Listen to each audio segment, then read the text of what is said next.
Good evening friends.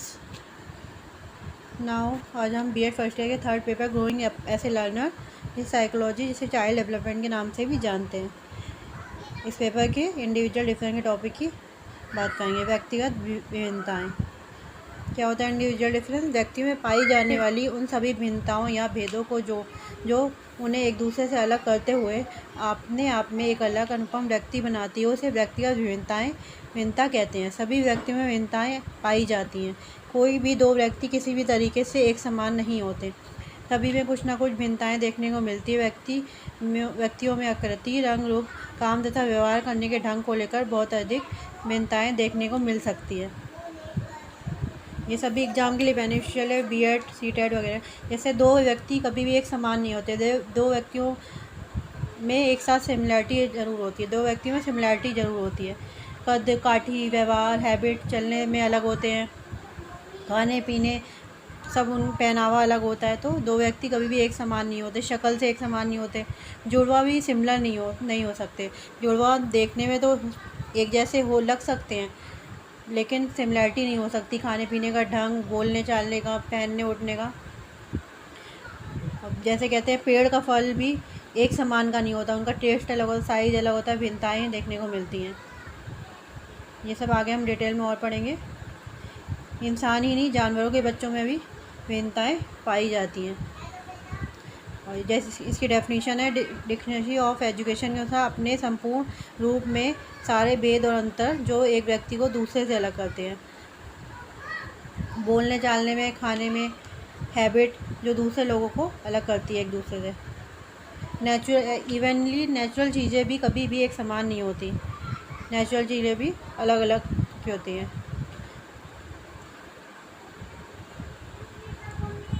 Interest same नहीं होते दो व्यक्ति के। इवनली पेरेंट्स के दोनों बच्चे भी एक समान नहीं होते।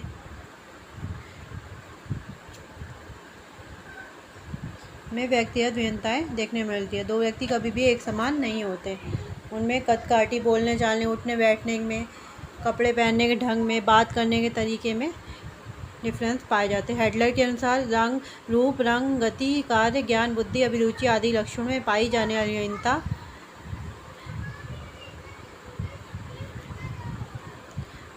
वाली विभिन्नताओं, इन्हीं को व्यक्तिगत विभिन्नता कहते हैं। हेडलर क्या कहते हैं? रूप, रंग, मतलब रूप में अलग है, रंग में अलग है, गति में अलग है, कार्य में अलग है, ज्ञान अलग है, आईक्यू लेवल अलग है, बुद्धि आईक्यू लेवल, नॉलेज किसी के पास ज़्यादा है, किसी के पास कम है, किसी का आईक्यू लेवल ज़्यादा है, किसी का आईक्यू लेवल कम है, कोई मंदबुद्धि बालक है, कोई पिछड़ा बालक है। तो इस हिसाब से सब में व्यक्तिगत विभिन्नताएँ पाई जाती हैं। अब टाइप्स ऑफ इंडिविजुअल डिफरेंस। रुचि संबंधी विभिन्नताएँ। डिफरेंस इन इंटरेस्ट। सभी बच्चों या व्यक्तियों की रुचि एक जैसी कभी नहीं मिलेगी। सभी व्यक्ति या बच्चों की रुचि एक जैसी नहीं होती, इंटरेस्ट एक जैसा नहीं होता। दोनों भिन्नताएँ देखी जाती है। रुचि वे शक्ति है जो हमें किसी व्यक्ति, वस्तु, काम की ओर ध्यान देने के लिए मजबूर करती है। जैसे किसी बच्चे को गणित और विज्ञान पढ़ना पसंद होगा तो किसी को इतिहास और भूगोल पढ़ना पसंद होगा। तो वही ये इंटरेस्ट सबके सेम नहीं होते, दो व्यक्तियों के इंटरेस्ट सेम नहीं होते। पेरेंट्स के दोनों बच्चे होते हैं, उनके भी इंटरेस्ट अलग है। किसी को इंजीनियर बनना होता है तो किसी को डॉक्टर बनना होता है। इवनली क्लास में अगर 50 बच्चे हैं तो 50 में सबकी रुचि अलग अलग होगी। किसी को पढ़ने का अच्छा लगता है, किसी को घूमना अच्छा लगता है, किसी को गेम में इंटरेस्ट है। सबकी रुचि अलग अलग होती है। इंटरेस्ट के बिहाफ में रुचि का कोई महत्व नहीं है। किसी को हिस्ट्री पढ़ना पसंद है, किसी को मैथ पढ़ना पसंद है, किसी को ज्योग्राफी पढ़ना पसंद है। कोई बच्चा इंजीनियर बनना चाहता है, कोई डॉक्टर बनना चाहता है। तो सबका इंटरेस्ट अलग अलग होता है। आप अपनी फैमिली में ही देख सकते हैं कि इंटरेस्ट के अकॉर्डिंग बच्चे को अलग अलग बनना पसंद होता है।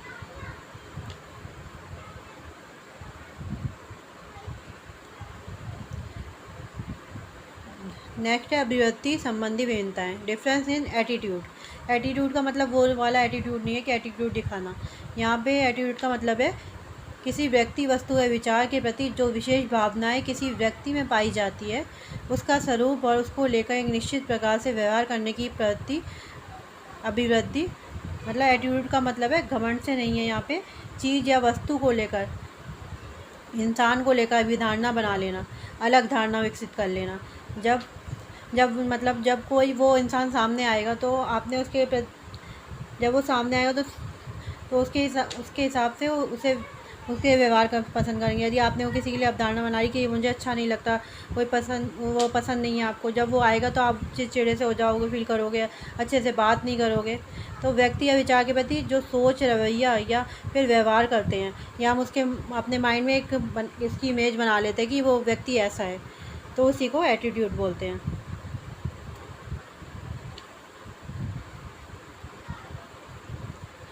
अभिव्यक्ति कहलाती है जो सभी व्यक्तियों को में अलग अलग होती है। किसी भी कार्यों को करने या किसी विषय को पढ़ने के प्रति किसी में सकारात्मक अभिवृत्ति पाई जाती है और तो किसी में नकारात्मक।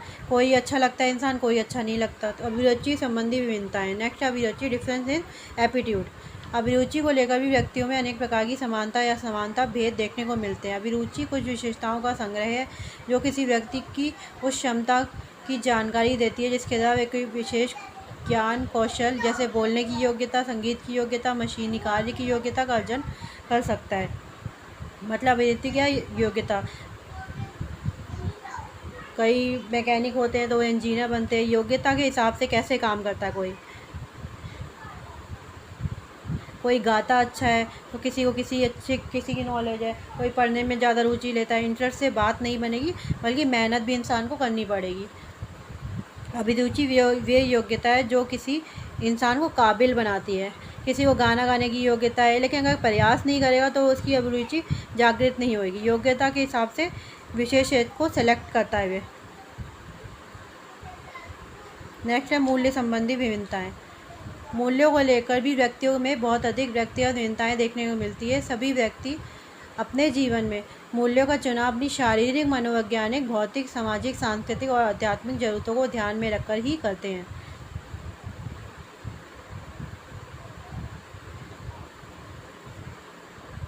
मतलब किसी में कोई ना कोई विशेषता होगी जिसकी वजह से वे यूनिक होएगा। एक आदमी की पांचों उंगलियां भी समान नहीं होती। मूल्य संबंधी मतलब वैल्यू, आसपास का वातावरण कैसा है, आस पड़ोस का, स्कूल का, घर का एनवायरनमेंट ऐसा मिला हमेशा उसे। अगर एनवायरनमेंट ऐसा मिला तो वह हमेशा सच बोलेगा। अगर एनवायरनमेंट अच्छा नहीं मिला तो वह झूठ बोलेगा। मतलब आसपास का एनवायरनमेंट अच्छा होना चाहिए। अगर उसका एनवायरनमेंट ऐसा है कि आस पड़ोस अच्छा मिला, उसे फैमिली अच्छी मिली है, तो वह हमेशा सच ही बोलेगा। स्टार्टिंग से ही उसने जो सीखा है हमेशा वह सच ही बोलेगा। आगे भी अपने मूल्यों को ऐसे ही इंक्रीज़ करेगा। मतलब अपने मूल्यों को ऐसे ही इंक्रीज़ करेगा। अगर वह हमेशा सच बोलता है तो वह सच ही बोलेगा। उसकी हैबिट ऐसी ही रहेगी कि वह हमेशा सच ही बोलेगा। हैबिट उसकी ऐसे ही इंक्रीज़ होएगी। अगर कोई किसी का वातावरण अच्छा नहीं है, चोरी होती है, चोरी की बातें होती है, तो उसके मूल्य ऐसे ही इंक्रीज़ होएंगे। वह ऐसे ही बनेगा। अगर कोई व्यक्ति ईमानदार है, वो पुलिस में जाता है और रिश्वत लेने का मौका भी उसे मिलता है, तो उसके मूल्य उसे ऐसा नहीं करने देंगे, क्योंकि वे हमेशा सच बोलता है। वो उसे जो परवरिश मिली है, उसके मूल्य उसे ये करने को मना करेंगे, तो उसके मूल्य उसे ऐसा नहीं करने देंगे। नेक्स्ट हमारा महत्वाकांक्षा स्तर संबंधी विभिन्नताएं। Difference in level of aspirations. हम सभी के जीवन में महत्वाकांक्षा का बहुत अधिक महत्व है। किसी वस्तु को प्राप्त करने के पीछे उस वस्तु के पीछे हमारी चाह और आकांक्षा छिपी रहती है। इसलिए सभी में महत्वाकांक्षा का स्तर अलग अलग देखने को मिलता है। सभी व्यक्ति में महत्वाकांक्षा अलग अलग पाई जाती है। किसी को BMW में घूमना पसंद है, गाड़ी पैसा पसंद है, लेकिन अगर वे मेहनत ही नहीं करेगा, उसके लिए संघर्ष ही नहीं करेगा, उसके अंदर चाह ही जागृत नहीं होगी उसको पाने के लिए, तो वह कैसे प्राप्त करेगा। ये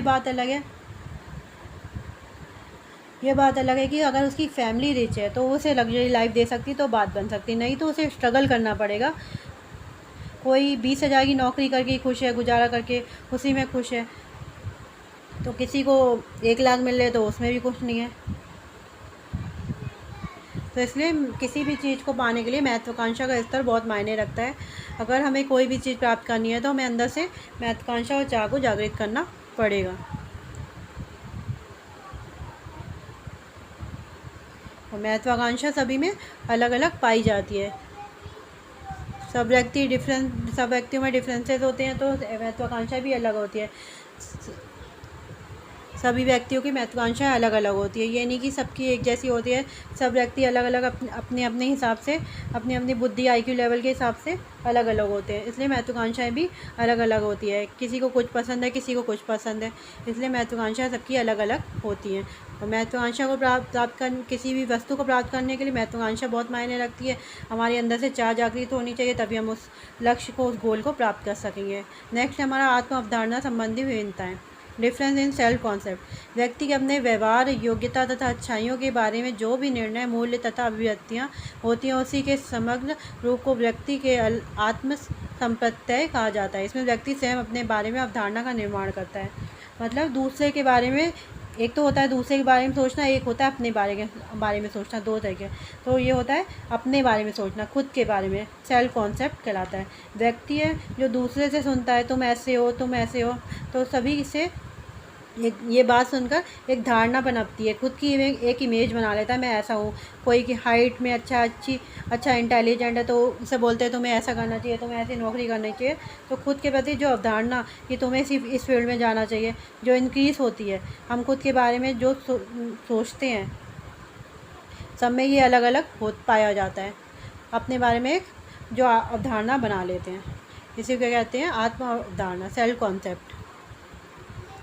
यही लिखा है इसमें, व्यक्ति के अपने व्यवहार, योग्यता, व्यक्ति का जो अपना व्यवहार होता है, अपनी योग्यता होती है, अपनी अच्छाइयाँ होती है, के बारे में जो निर्णय, मूल्य तथा अभिव्यक्तियाँ होती है, उसी के समग्र रूप को व्यक्ति के आत्म संप्रदाय कहा जाता है। इसमें व्यक्ति स्वयं अपने बारे में अवधारणा निर्माण करता है। व्यक्ति क्या होता है, स्वयं अपने बारे में जो दूसरों से सुनता है कि तुम ऐसे हो, तुम वैसे हो, तो अपने बारे में खुद अपनी एक अवधारणा निर्धारित कर लेता है। नेक्स्ट हमारा है अध्ययन आदतों संबंधी विभिन्नताएँ। Difference in study habits. सभी व्यक्ति में अध्ययन संबंधी आदतें अलग अलग पाई जाती है। किसी को स्टडी से रिलेटेड सभी में अलग अलग पाई जाती है। किसी की हैबिट होती है उसे पढ़ना ही पसंद है, किसी को पढ़ना पसंद नहीं, किसी को न्यूज़पेपर पढ़ना पसंद है, कोई लिटरेचर में इंटरेस्ट लेता है, कोई देर तक पढ़ता है, कोई कम पढ़ता है, कोई ज़्यादा पढ़ता है। तो सब में अलग अलग पाई जाती है। सभी अपनी अपनी पसंद की पुस्तकें और साहित्य पढ़ने में रुचि रखते हैं। किसी को लिटरेचर पढ़ना पसंद है, किसी को साहित्य में इंटरेस्ट है, किसी को कोई नॉवेल पढ़ना पसंद है। तो सबकी अभिरुचि अलग अलग होती हैं, रुचियाँ अलग अलग होती है। कोई पढ़ने में कम समय लेता है तो कोई ज़्यादा, या कोई पढ़ने में रुचि ही नहीं लेता। किसी को बहुत ज़्यादा पढ़ना पसंद है, किसी को पढ़ना पसंद ही नहीं है। आप किसी मंदबुद्धि बच्चे को बैठा देंगे तो उसे उसका IQ लेवल कम होएगा, तो वो कम तरीके से पढ़ पाएगा। किसी को एक बार में चीज़ समझ आती है, किसी को 10 बार समझा लो तो भी चीज़ समझ में नहीं आती है। तो वही इसमें लिखा है। नेक्स्ट हमारा उपलब्धि संबंधी विभिन्नता है। Difference in achievements. सबकी उपलब्धियों का स्तर एक जैसा नहीं होता, उसमें बहुत अधिक विभिन्नताएँ देखने को मिलती है। व्यक्ति किसी क्षेत्र में कहाँ तक कितनी उपलब्धि प्राप्त कर सकता है, उसकी क्षेत्र विशेष रुचि, अभिप्रेरणा, सामर्थ्य एवं योग्यताओं, सीखने का स्तर आदि अनेक बातों पर निर्भर करता है। मतलब उपलब्धि किसी भी व्यक्ति की एक जैसी नहीं होती। किसी का इंटेलिजेंट लेवल ज़्यादा होता है, किसी का IQ लेवल कम होता है, किसी का ज़्यादा होता है। किसी को गवर्नमेंट जॉब मिल गई, योग्यता के आधार पर 50-60 हज़ार की जॉब कर रहा है, सैलरी अच्छी मिल गई तो वो जग गुजारा कर ले रहा है, और फैमिली को टाइम दे पा रहा है। किसी को 80-90 हज़ार या 1 लाख भी कमाते हैं तो उन्हें ऐसा लगता है कि मैं इस स्टैंडर्ड का नहीं हूँ, मैं और ऊंचा जाना चाहता हूँ, मुझे ये वाली पोस्ट चाहिए। तो अगर मैं मेहनत करेगा तो उस उपलब्धि को प्राप्त कर लेगा, अगर नहीं करेगा तो वो जो पोस्ट पे है वो भी उसकी चली जाएगी। तो उपलब्धि के स्तर पर सब में अलग अलग इंडिविजुअल डिफरेंस पाया जाता है। नेक्स्ट हमारा है मनोगामिक कौशल संबंधी विभिन्नताएँ। मनोगामिक कौशल संबंधी विभिन्नताएँ क्या होती है? Difference in psychology skills, psychomotor skills. सभी में मनोगामिक कौशल संबंधी विभिन्नताएँ देखने को मिलती है, जैसे भागना, दौड़ना, तैरना, नाचना, पढ़ना, लिखना, फेंकना इत्यादि। मतलब सभी को मनोगामी कौशल तभी कर पाता है जब उसका हाथ पैर दिमाग तीनों एक साथ काम कर सकें। दिमाग, हाथ पैर सब। मतलब कोई थोड़ा काम करेगा तो कोई स्पीड में करेगा, कोई धीरे धीरे करेगा तो कोई बहुत जल्दी कर लेता है। तो यही होता है, सभी में मनोगामी कौशल संबंधी भिन्नताएँ देखने को मिलती। कोई तेज़ दौड़ लेता है, कोई तेज़ भाग लेता है, तो कोई धीरे दौड़ता है। चलते दोनों एक साथ है, लेकिन कोई जल्दी पहुंच जाता है, कोई देर से पहुंचता है। कोई अच्छा तैरता है, जल्दी तैरता है, कोई देर से तैरता है। किसी कोई बहुत अच्छी तरीके से तैर लेता तो कोई किसी को आता ही नहीं तैरना। तो यही होता है मनोगामी कौशल। नेक्स्ट हमारा शारीरिक वृद्धि तथा विकास संबंधी भिन्नताएं। जन्म से ही सभी में शारीरिक वृद्धि और विकास में भिन्नताएं देखने को मिलती हैं। जैसे शरीर का भार, शारीरिक वृद्धि और विकास संबंधी भिन्नताएं। जन्म से ही सभी में शारीरिक वृद्धि और विकास में भिन्नताएं देखने को मिलती है, जैसे शरीर का भार, रंग, ऊंचाई, लंबाई इत्यादि। मतलब जब बच्चे का फिजिकल एंड ग्रोथ में के अकॉर्डिंग भिन्नताएं पाई जाती हैं। जन्म लेते ही होते ही बच्चे को सब कुछ नहीं आ जाता, लेकिन बच्चा देखने में, रंग रूप में, वेट में अलग होता है। कोई बहुत सुंदर दिखाई देता है तो कोई रंग रूप में अलग दिखाई देता है। तो सब में इंडिविजुअल डिफरेंस सब में पाया जाता है। शरीर का भार किसी का ज़्यादा होता है, किसी का कम होता है, किसी का रंग काला होता है, किसी का गोरा होता है। नेक्स्ट है मानसिक वृद्धि और विकास संबंधी भिन्नताएं। सभी बच्चों और व्यक्तियों में मानसिक वृद्धि और विकास संबंधी भिन्नताएं पाई जाती। कोई बच्चा ज़्यादा होशियार या सामान्य होता है तो कोई मंदबुद्धि होता है। मानसिक लेवल सबका अलग अलग होता है। कोई मीडियम होता है, कोई एवरेज होता है, तो कोई मीडियम होता है, कोई एवरेज होता है, तो कोई मंदबुद्धि होता है। कोई खुद का ख्याल रख सकता है, कोई ऐसा होता है जो खुद का ख्याल भी नहीं रख सकता, दूसरों को उसका सारा कुछ करना पड़ता है। कोई होशियार होता है, कोई मंदबुद्धि होता है। कोई एक बार में सीख जाता है और किसी को 10 बार भी सिखाओ तो नहीं समझ में आता। तो यही होता है, सभी बच्चों और व्यक्तियों में मानसिक वृद्धि और विकास संबंधी भिन्नताएं पाई जाती। कोई बच्चा ज़्यादा होशियार या सामान्य होता है तो कोई मंदबुद्धि होता है। Thanks for watching.